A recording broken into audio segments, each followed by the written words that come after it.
Oi gente!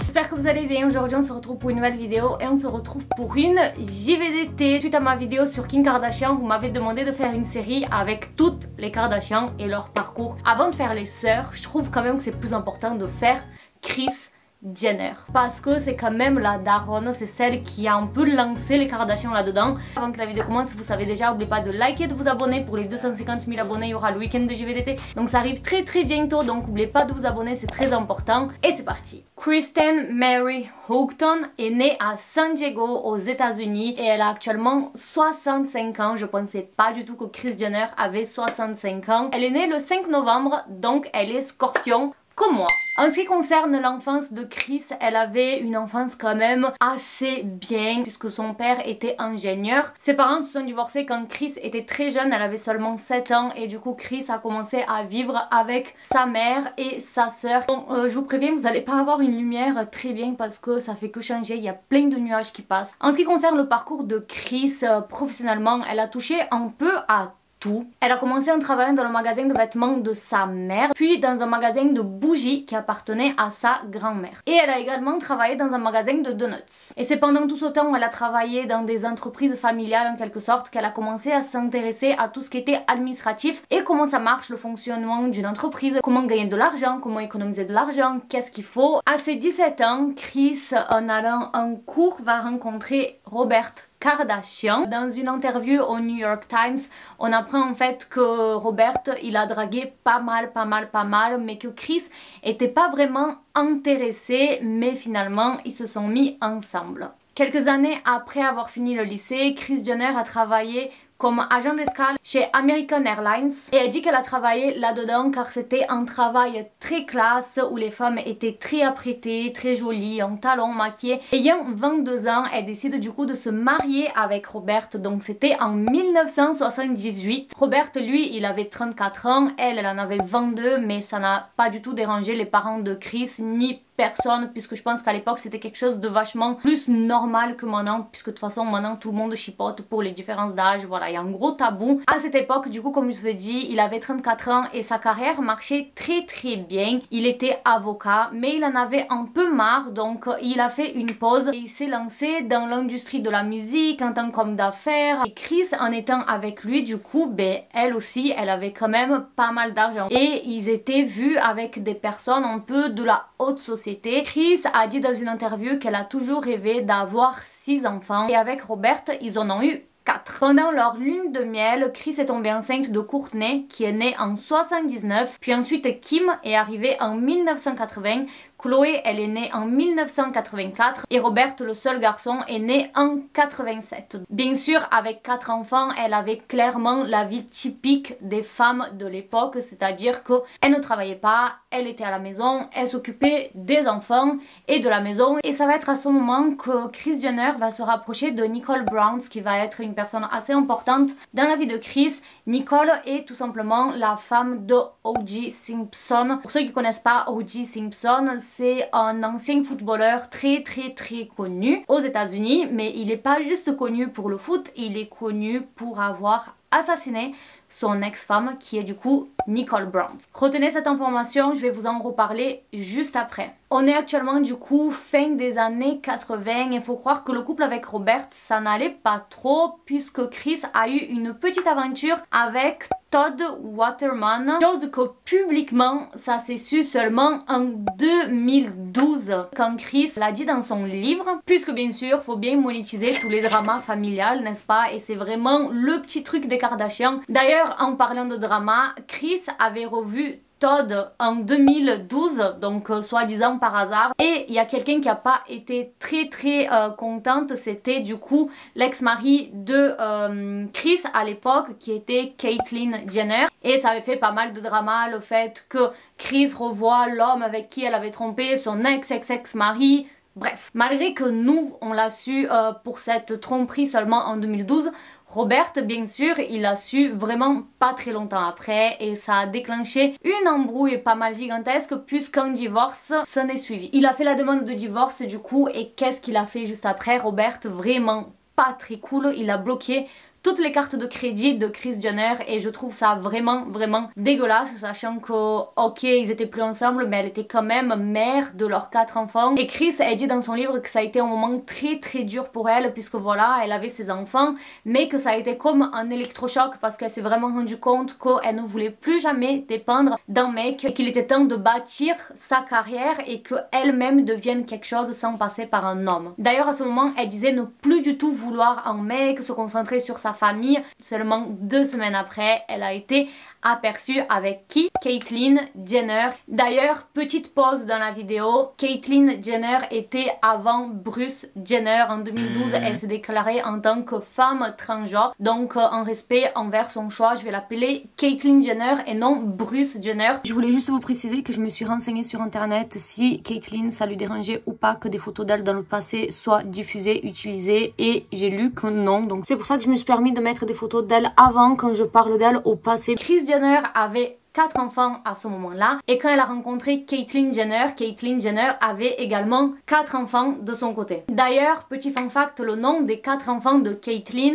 ces 4 enfants s'appellent Brody, Burton, Brandy, donc B de Bruce à l'époque, et la seule fille s'appelait Casey, donc le C de Christy qui était la femme de Caitlyn à l'époque. Et si on regarde les Kardashians, du coup, Kris pour les filles a mis que des prénoms avec K, donc Chloé, Courtney et Kim, et puis le garçon s'appelle Rob, donc en R de Robert l'homme. Je sais pas si c'est une mode, mais c'est quand même une grosse coïncidence, surtout que la sœur de Kris Jenner s'appelle Karen, comme je vous ai dit tout à l'heure, elle a eu 3 enfants, également avec un K, donc Courtney, Cara et Krista. C'est super bizarre, non?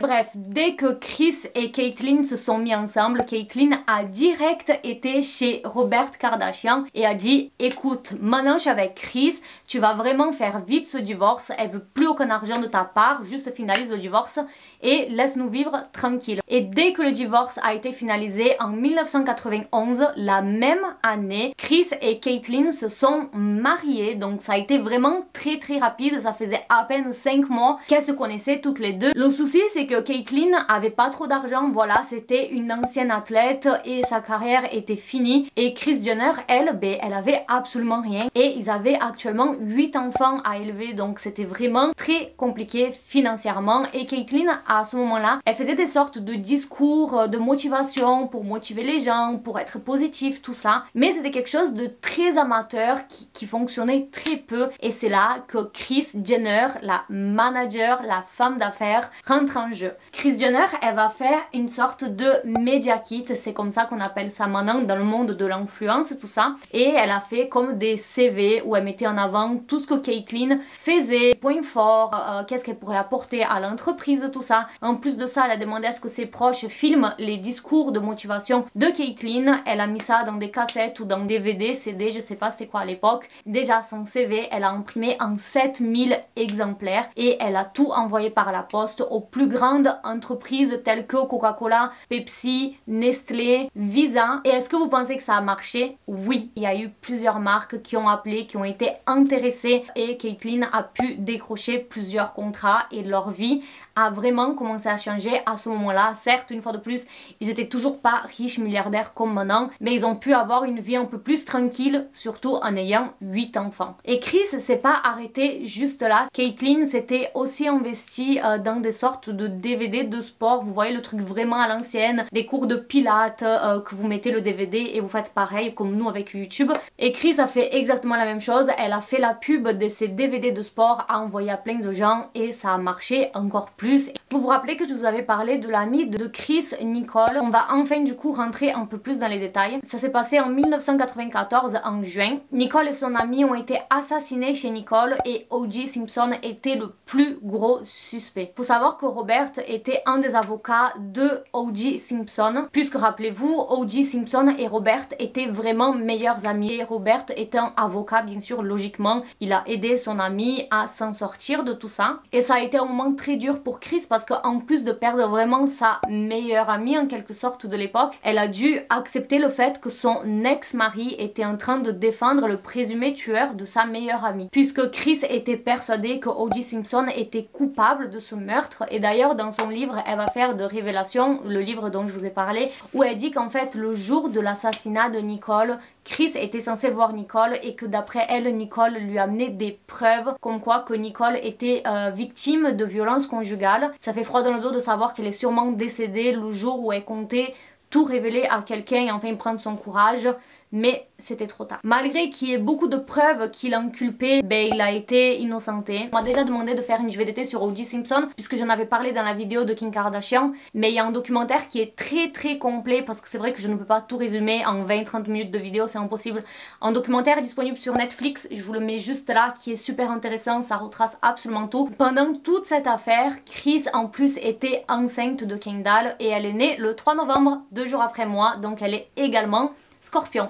Chris, ce qu'elle a fait pour rendre hommage du coup à Nicole, c'est qu'elle a donné le deuxième prénom de Kendall, elle a mis Nicole. 2 ans après, en 1997, il y a Kylie Jenner qui est née. Et on arrive du coup sur les années 2000 qui ont été les années très agitées en ce qui concerne la famille des Kardashian. Tout d'abord avec Kim qui s'est mariée en cachette à seulement 19 ans. Je vais pas rentrer dessus, il y a une JVDT complète sur Kim Kardashian. En 2003, le père de Chris a eu un accident de voiture et du coup la mère de Chris a dû rester à l'hôpital avec lui. Et du coup Chris s'est occupé du magasin de vêtements, le magasin de vêtements à sa mère où elle travaillait. Quand elle était jeune, elle habitait actuellement à Los Angeles et elle faisait tous les jours le trajet Los Angeles, San Diego et ensuite elle rentrait, elle voyait Kendall, Kylie qui était petite et le lendemain elle repartait à San Diego, elle faisait vraiment l'aller-retour tous les jours pendant plusieurs semaines, mais malheureusement son père est décédé suite à une infection qu'il a attrapée à l'hôpital. C'est aussi en 2003 que Robert, son ex-mari, va apprendre qu'il avait un cancer et seulement 8 semaines après avoir eu son diagnostic, il est décédé. Ce qui a été vraiment un énorme choc puisque Robert il s'entendait vraiment super bien avec Chris, avec Caitlyn et même avec les enfants. Il y a des photos trop mignonnes de lui avec Kendall et Kylie, donc toute la famille a été énormément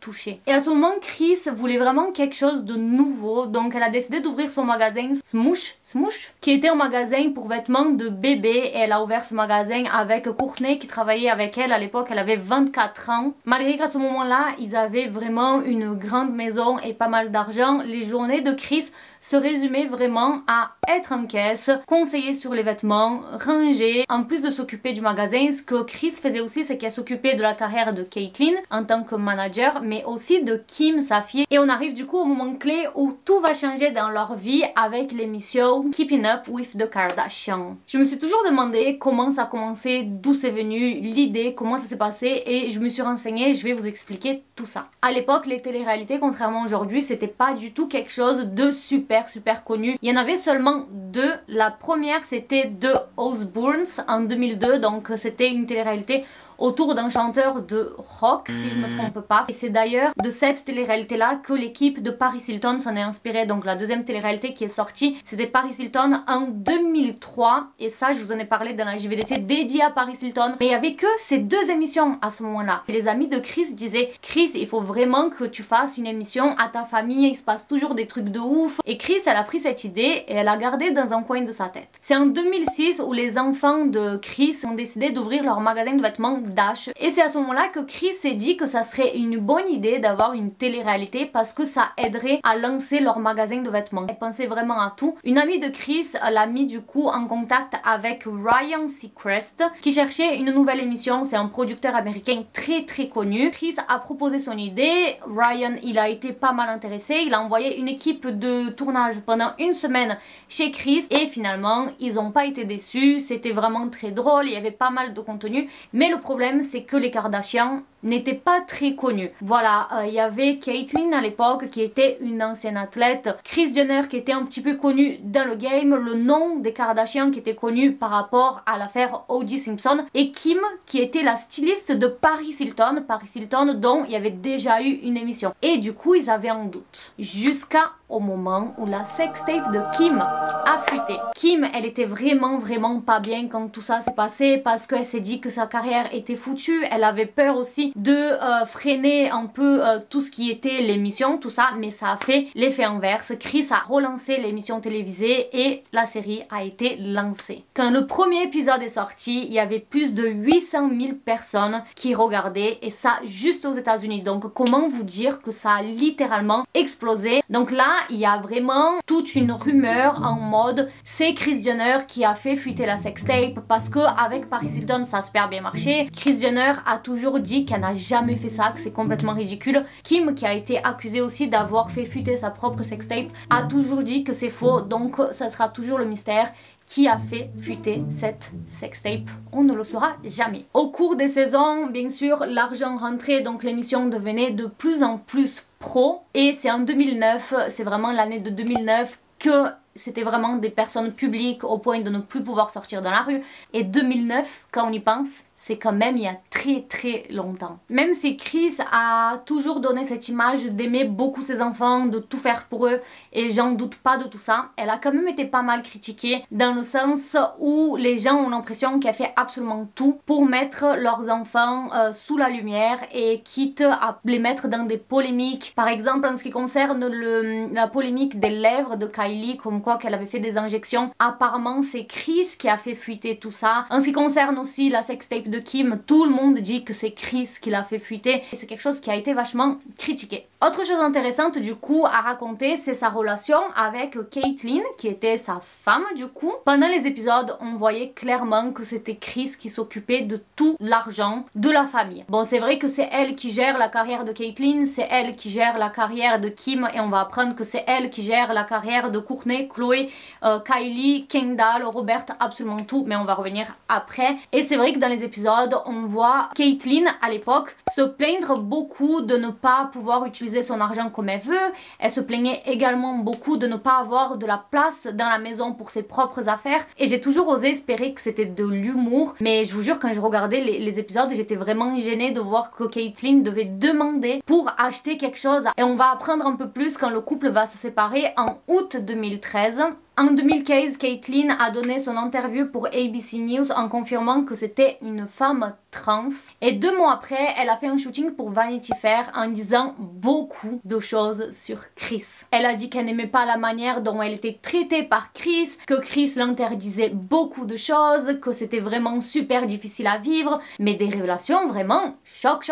Et Kris du coup s'est manifestée dans Keeping Up with the Kardashians dans un épisode, je ne sais pas dans quelle saison, je vous avoue, en disant qu'elle était très déçue de tout ce que Caitlyn a dit puisque c'était absolument pas vrai. Et ça, comme je vous ai dit, j'ai l'impression que c'est vraiment une technique qu'elles ont, c'est qu'à chaque fois qu'elles doivent dévoiler quelque chose ou parler d'une polémique, elles vont le faire dans leur émission pour forcer aux gens de continuer à regarder, vous voyez. Donc si tu veux suivre vraiment leur vie, t'es obligé de suivre l'émission puisque tout va se passer là-dedans. Faut monétiser et faut fidéliser les gens et faire en sorte qu'ils regardent tout le temps leur émission. La preuve, ça a duré quand même 20 saisons. Sauf qu'en 2017, Caitlyn a lancé un livre, son autobiographie qui s'appelle The Secrets of My Life, donc les secrets de ma vie. Elle va dire que Kris en fait savait en ce qui concernait son changement de sexe, son envie de devenir une femme et que elle s'était déjà habillée, donc quand c'était encore Bruce, elle s'était déjà habillée en tant que femme devant Kris et que Kris ne disait rien et ça va vraiment énerver Kris qui va répondre en disant que c'était totalement